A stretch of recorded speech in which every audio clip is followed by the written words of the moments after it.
We are reading the verse. 8, chapter 23, verse number 8. So, yesterday we stopped verse number 6. So, I will read the verse number 7 and then the number 8. And we stop there. So, I will just read the Sanskrit. Please don't read it.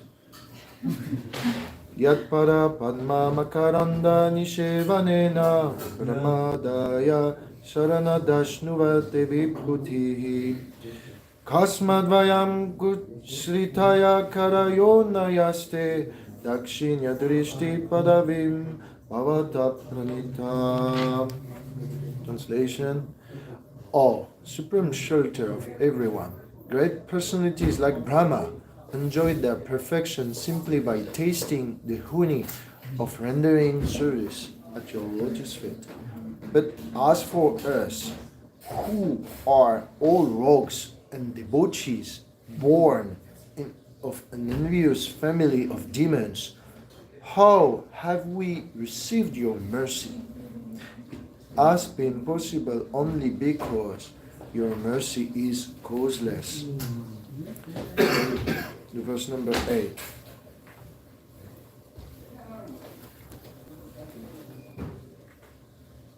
Boom. Chitram tave hitamaho mita yoga maya. Chitram tave hitamaho mita yoga maya. Lila vishrita bhuvanasya visharadasya. Lila vishrita bhuvanasya visharadasya. Sarvatmanam samadrisho vishamasvabhavo. Sarvatmanam samadrisho vishamasvabhavo. Bhakta priyo yadasikadpatarusvabhava. Bhakta priyo yadasikadpatarusvabhava.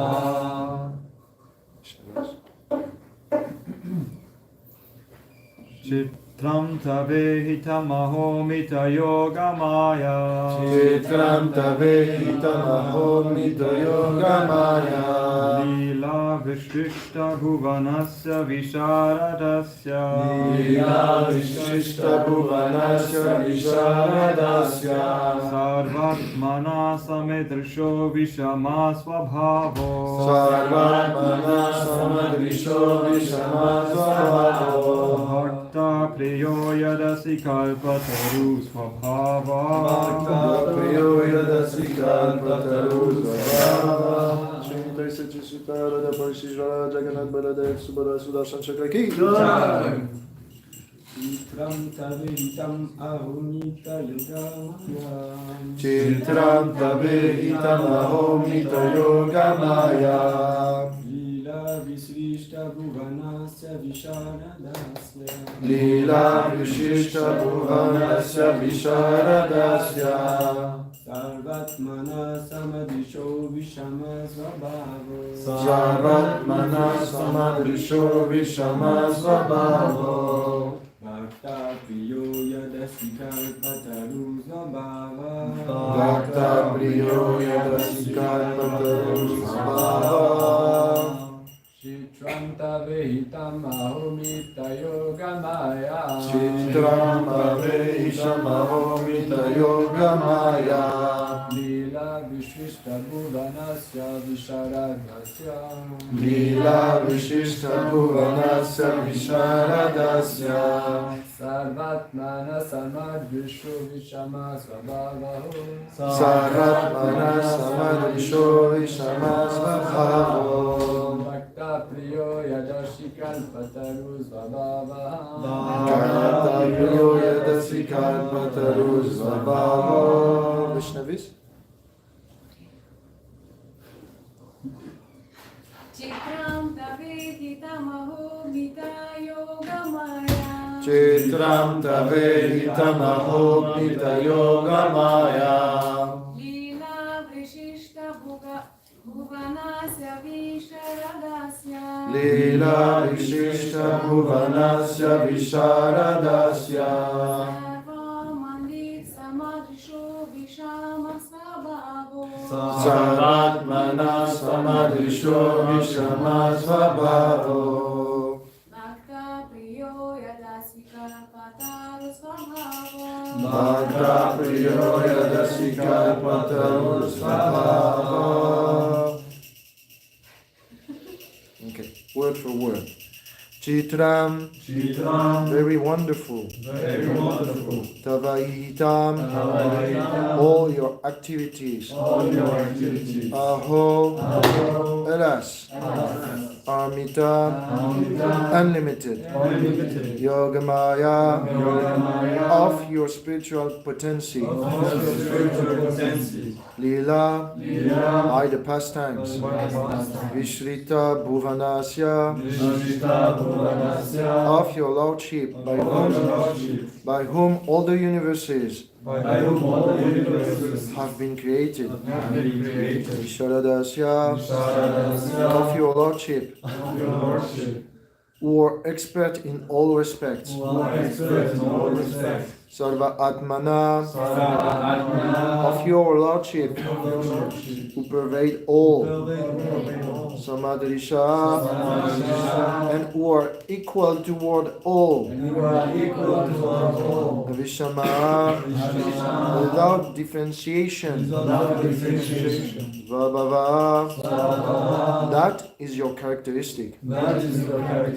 Bhakta Priya, under the circumstances, you become favorable to the devotees.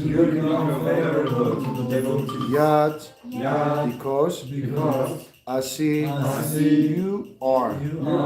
Kalpatarus Vabhava, having the characteristic of a desire tree.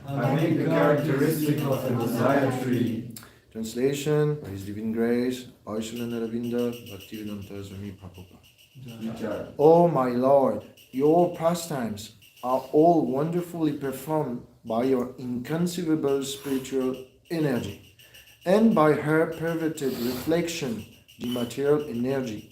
You have created all the universes. As the super soul of all living entities, you are aware of everything, and therefore you are certainly equal to everyone. Nonetheless, you favor your devotees. This is not partiality.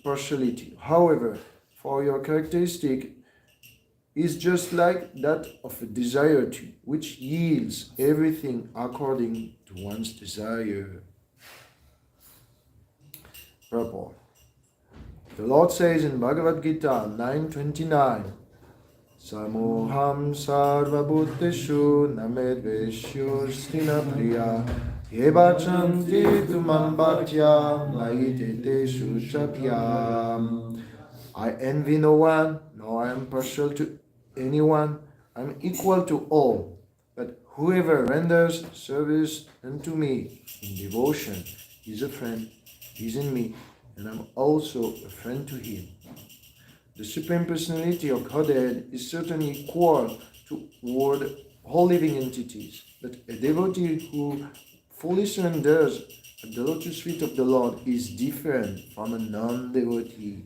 In other words, everyone can take shelter at the lotus feet of the Lord to enjoy equal benedictions from the Lord. But non-devotees do not do so, and therefore they suffer the consequences created by material energy.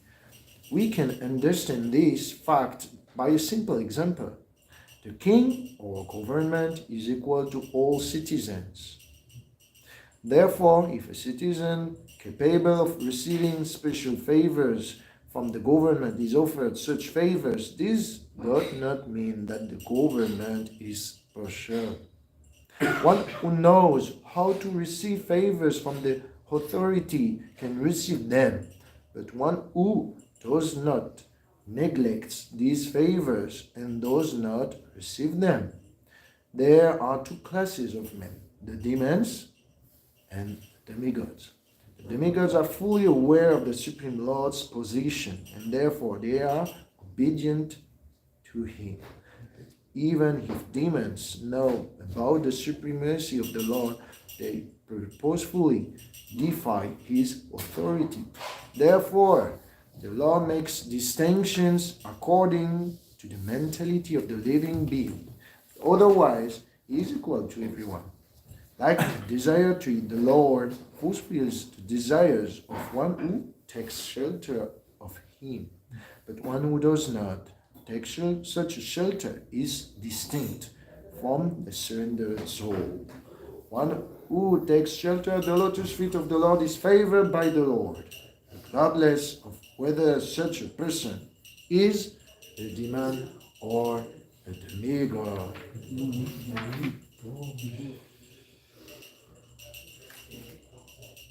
Om Gyanti Mirandasya Ganangara Shalakaya Chashurmita Mira Tasme Shivya Namaha Shishitanya Manubhistam Stapitam Yena Bhutare Svayam Rupam Karamahyam Datanti Svapadam Tikam Om Deyam Shri Guru Shri Uttappada Kamalam Shri Guru Vaishnavam Sacha Shri Sagrajatam Sagadam Raghunatam Vitam Tam Sajivam Sadvaitam Savadrutam Parijana Saitam Krishna Chaitanya Devam Shri Radha Krishna Padam Sagana Lalita Shri Vishakam Ditam Hare Krishna Karuna Sindhu Dinabandhu Jagatpate Gopisha Gopika Kanta Radha Kanta Namostute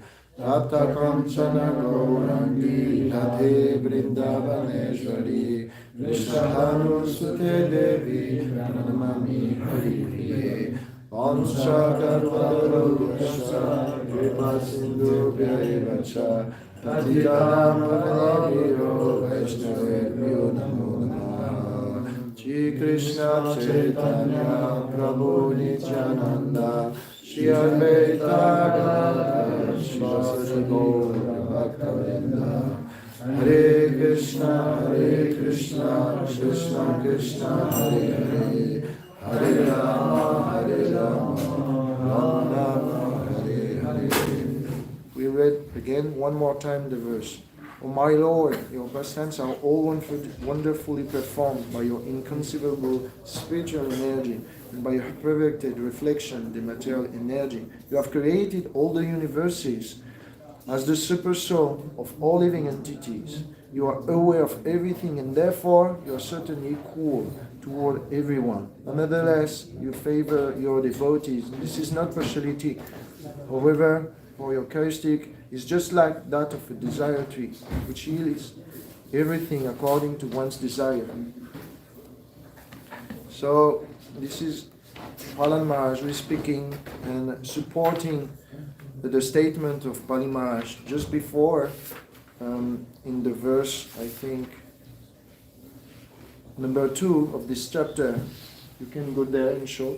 This is O pranamaya krita samujyama prapana bhaktarta vidau samahita yalloka palestvadam grahomare rabda purvo pasade surerpita. You can see practically it's the same thing, mostly for the 2 last line.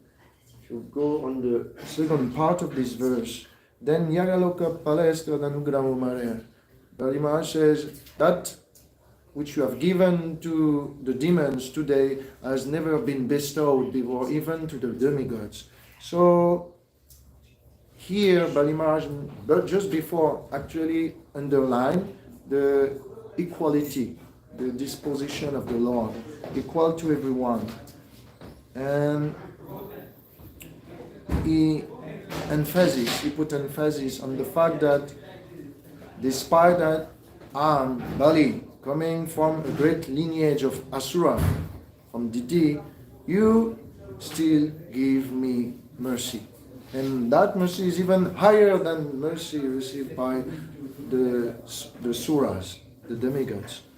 Therefore, you are definitely equal to everyone. And here Prahlad Maharaj is repeating almost the same statement.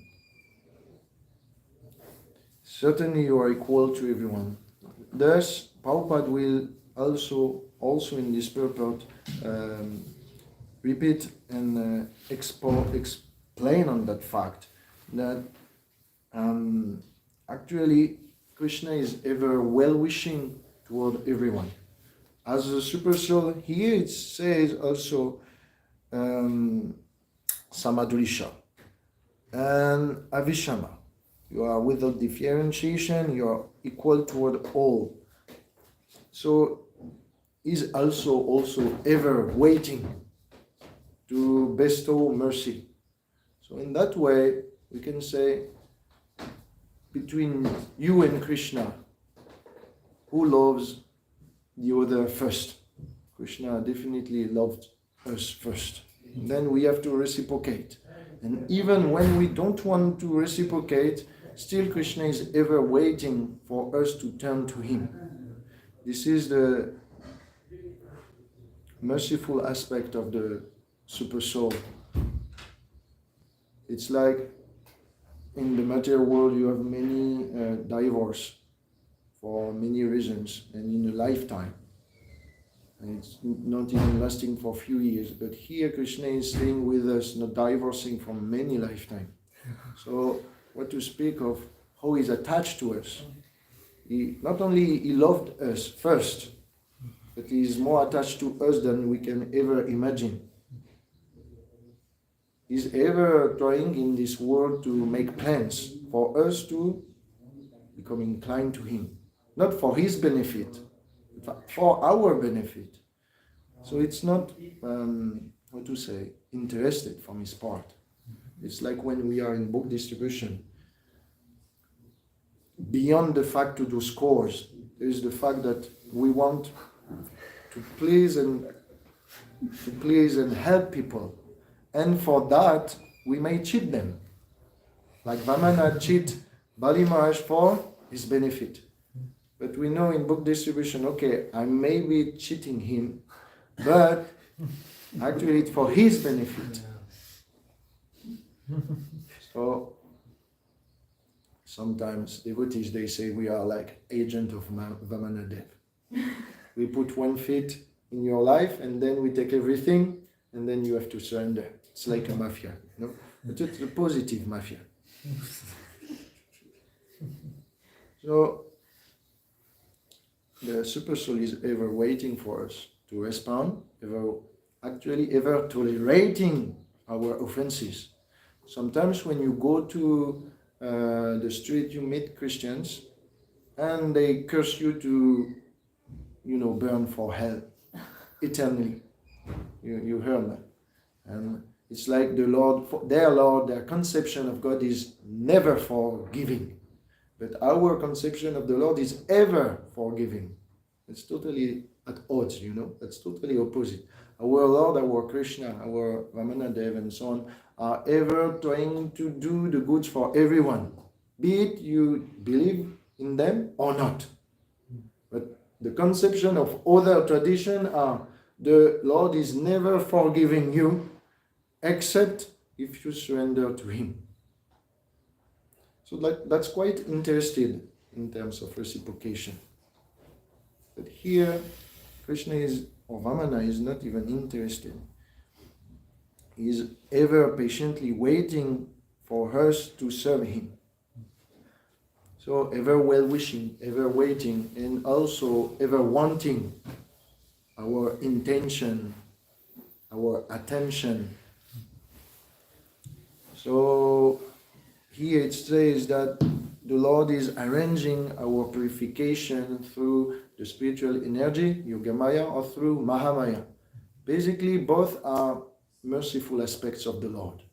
Because in the aspect of Yogamaya, spiritual potency, there is still Visham, that we call poison.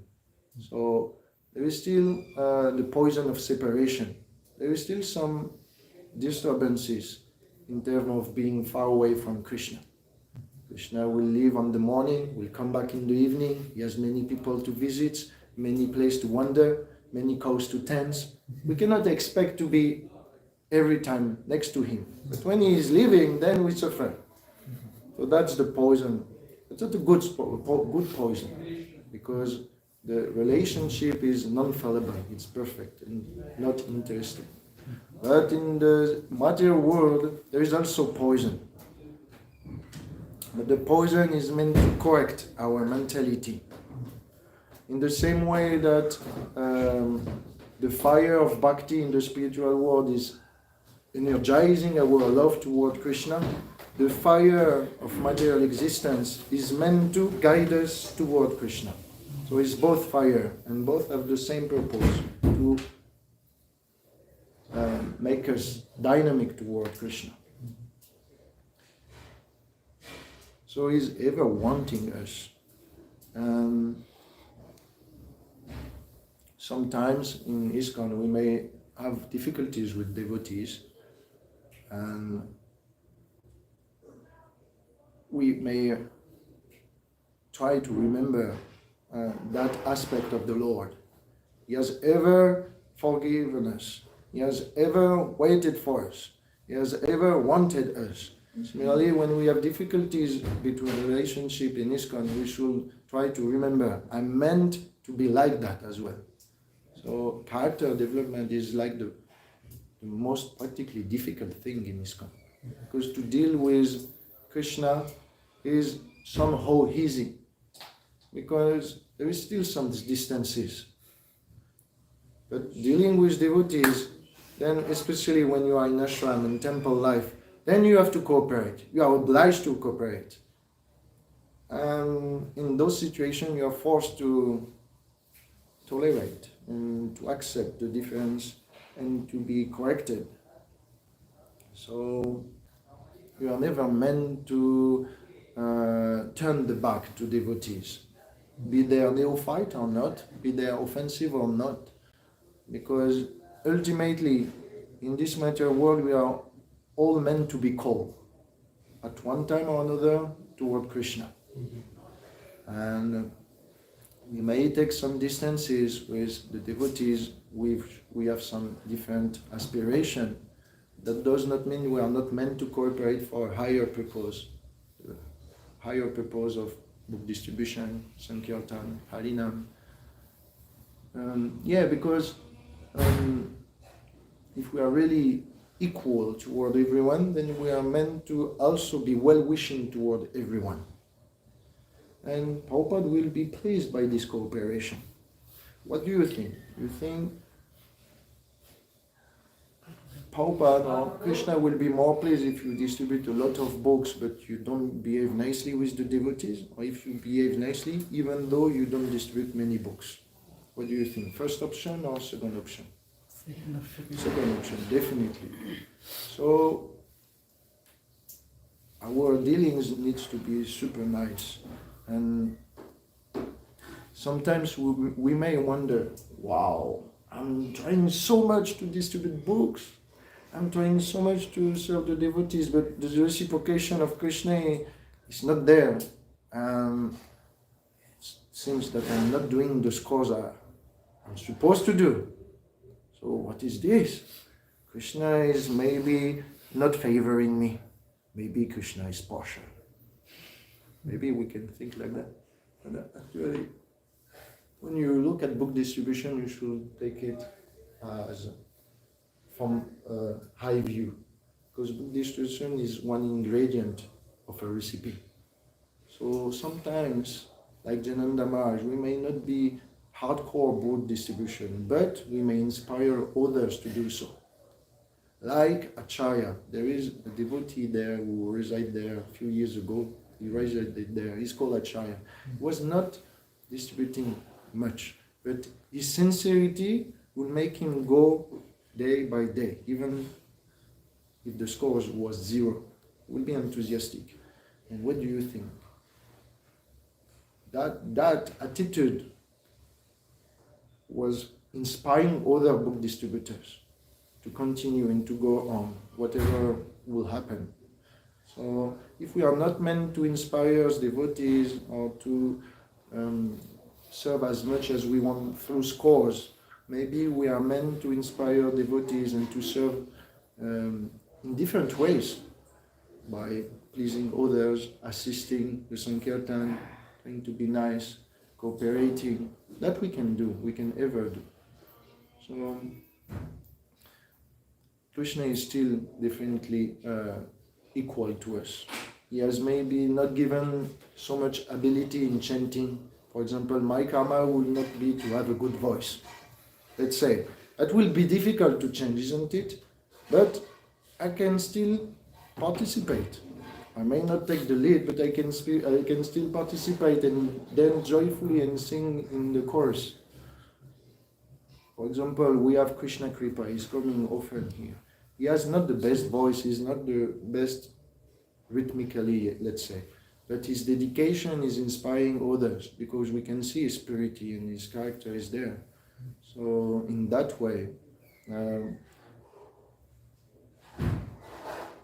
we may not be the best at what we do externally, but internally, our qualities will be appreciated by everyone.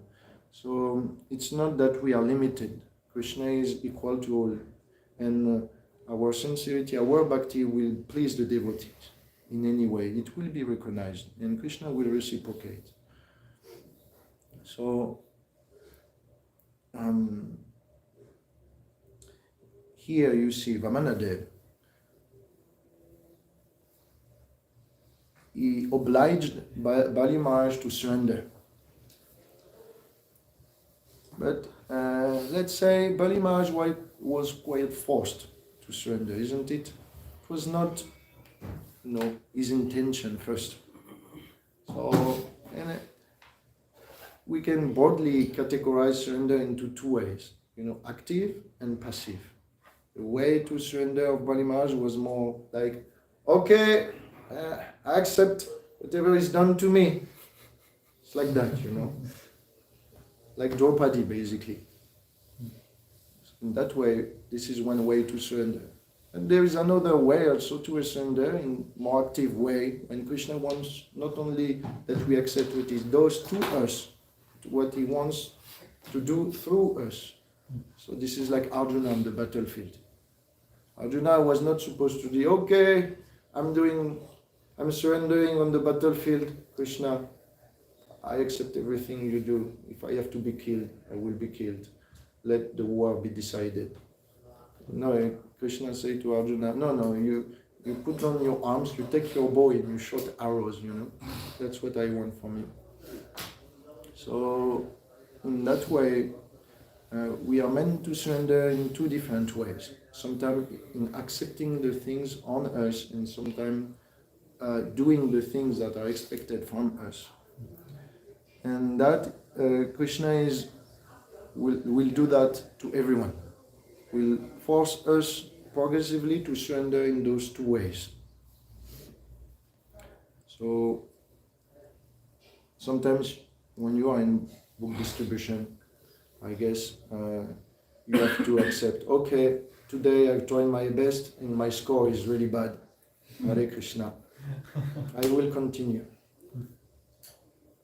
And sometimes, okay, I'm not doing really something special, but it goes fast. That's super nice. Hare Krishna. So like that, be it in two different directions, be passive or active, we are meant to surrender like Bali Maharaj. So Krishna is a desire tree. He will fulfill all our desires, and our desires will be fulfilled at his lotus feet. So what he wants to attract us near him, close to him, so we can feel happy finally. So Krishna is impartial because he's inviting everyone to surrender in those two different ways. And when we accept this, then we receive his partiality. So Krishna is trying to be impartially partial, if it makes sense. Basically, he's inviting everyone to receive his favors. So in that way, he's impartial. That's what Prabhupada says here. So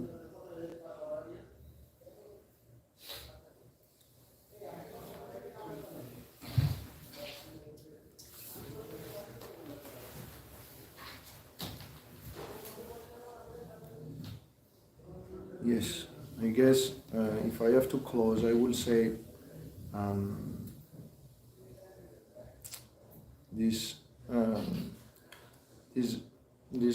episode of Vamanadev with Bali Maharaj is very much a display of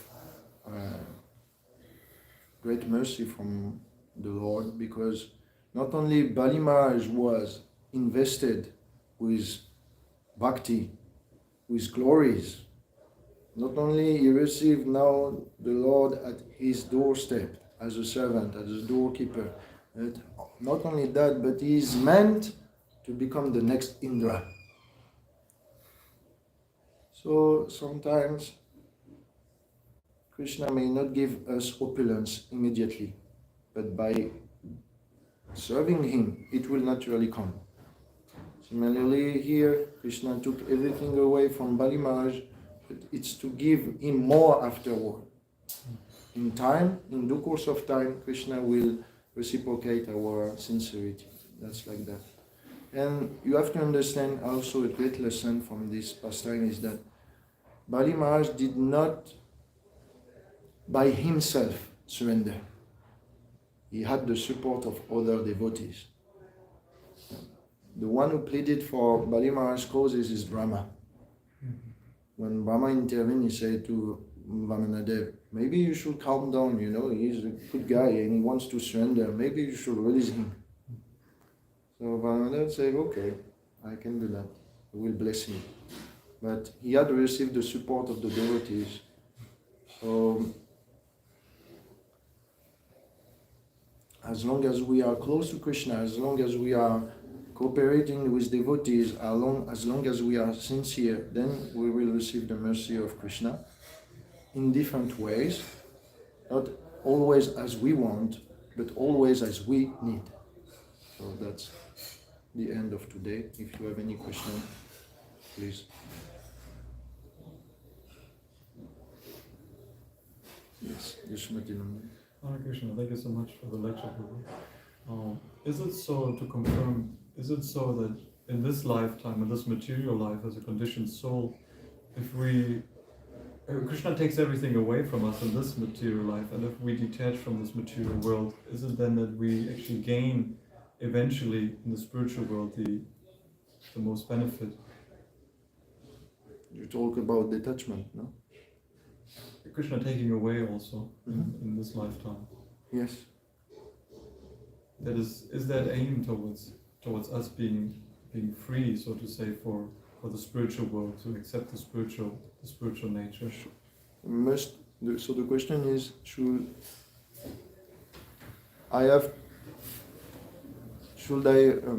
must I become detached to receive the spiritual world? Yeah.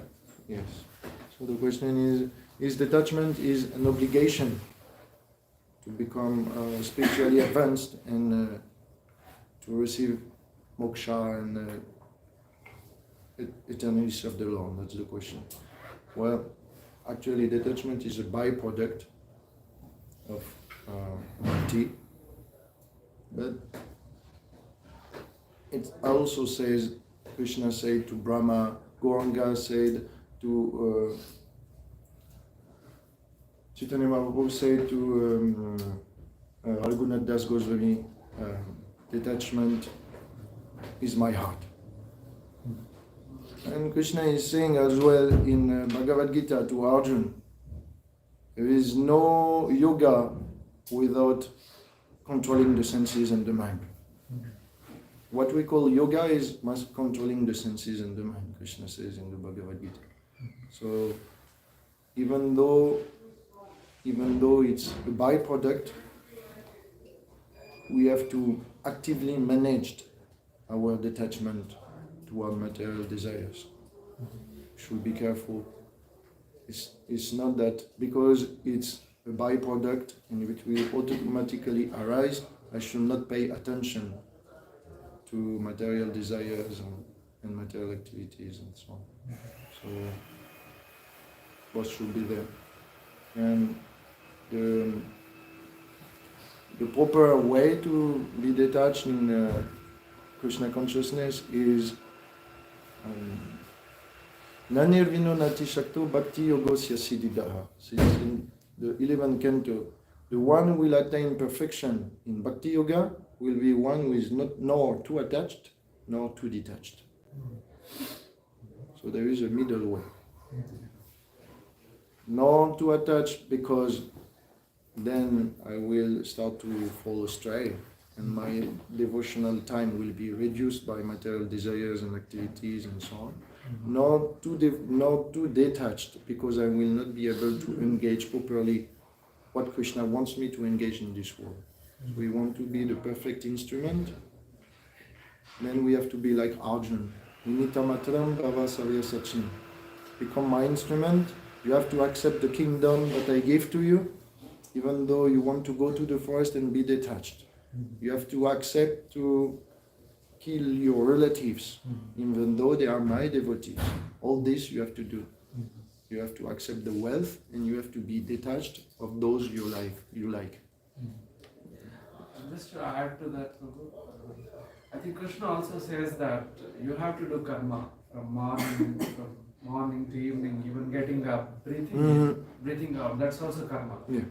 So from that, I understand what Christopher Prabhu asked is, you can't avoid the material world because you have come to this material world, but you have to reach Krishna through utmost devotion and bhakti. Yes.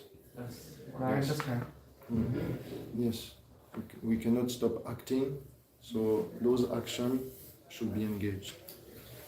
Actually, I wanted to ask a question. Thank you for so nice class. And you gave these two examples of surrendering actively or passively. Sometimes in some situations we really don't understand which way we should surrender. We should actively surrender, do what we have to do, or just let it to Krishna. Okay, we take care of that. Because Arjuna had Krishna. Yes, I see what you do that. But here we not get Krishna. I want you to do that. Okay, we have a spiritual master, but sometimes we are in this difficult situation. We really don't understand what to do. Maybe there are some criteria, how we can judge that in this way I have to surrender. Yeah, I understand. The question is natural, because the spiritual master, even though he is Krishna on earth for us, is our Krishna, he will not micromanage everything in our life. So there is still some sort of decision to take. And those decisions, they will be always perfect if the intention is to please Krishna. No matter what is the result. You may surrender passively, actively, but in a way, if you decide that this option is the best for the pleasure of Krishna, Krishna will consider. How do we know that this option will be more pleasing to Krishna? Well, I guess you have sadhu, guru, shastra. You may have the scriptures, and if the scriptures does not help you, you can ask to send your devotees around you. And if those does not help you, then you can come to the spiritual master personally. And if those three does not help you, that means now the choice is yours.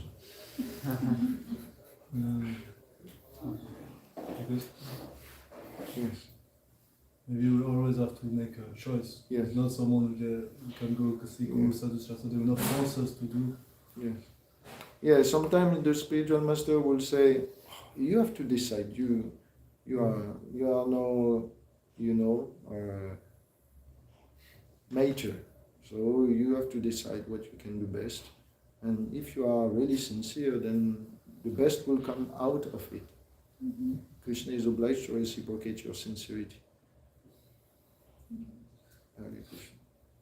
Okay, Srila Prabhupada ki, Srila Bhagavatam ki, Jai Gaur Premanande. Praise Revatinandana. Jai.